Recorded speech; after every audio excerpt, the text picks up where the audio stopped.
মায়ের ভাষার চেয়ে মধুর আর কি আছে? বাংলাদেশে রয়েছে বৈচিত্র্যে ভরা অনেক রকম মায়ের ভাষা।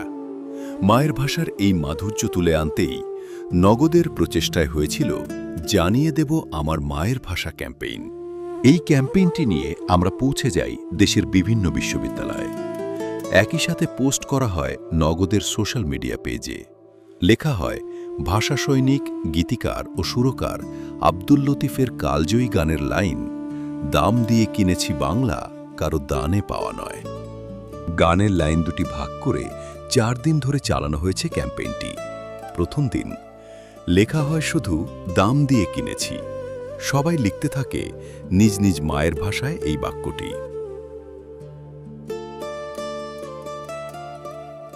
এরপর দ্বিতীয় দিন লেখা হয় কারো দানে পাওয়া নয়।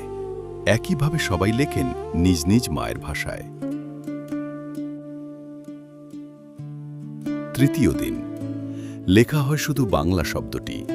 এক্ষেত্রে কোনো আঞ্চলিক ভাষায় বাংলার কোনো বিকল্প শব্দ কাউকে লিখতে দেখা যায়নি। সবাই বাংলা শব্দটা বাংলায় লিখে। এরপর মহান 21শে ফেব্রুয়ারিতে গানের লাইন দুটি ও আঞ্চলিক ভাষায় লেখাগুলো একসাথে করলে আমরা দেখতে পাই এক এক অঞ্চলের ভাষায় এক এক রকম বানান ও উচ্চারণ থাকলেও শুধু বাংলা শব্দটির ক্ষেত্রে কোনো ভিন্নতা নেই। অন্যদিকে ফেসবুক পেজে হাজার হাজার মানুষ নিজের আঞ্চলিক ভাষায় লিখতে থাকে কমেন্ট, আর দিতে থাকে রিঅ্যাকশন আর শেয়ারও। বজ্জ মনো, এটা আমরা টাকা দিয়ে কিনছি, দানে পাই না। আরে মামুর বেটা, কারো দিয়ে পাওয়া নয়, এটা রক্ত দিয়ে লিয়ে লিছি, বুঝছিস? রক্ত দিয়ে কেনা আমাদের এই মাতৃভাষা বাংলা। এই প্রচেষ্টায় স্বতঃস্ফূর্তভাবে যারা অংশগ্রহণ করেছেন তাদের সবাইকে জানাই আন্তরিক ধন্যবাদ। আসুন সবাই মিলে ছড়িয়ে দেই উপলব্ধিটুকু, বাংলাতে আমরা সবাই এক।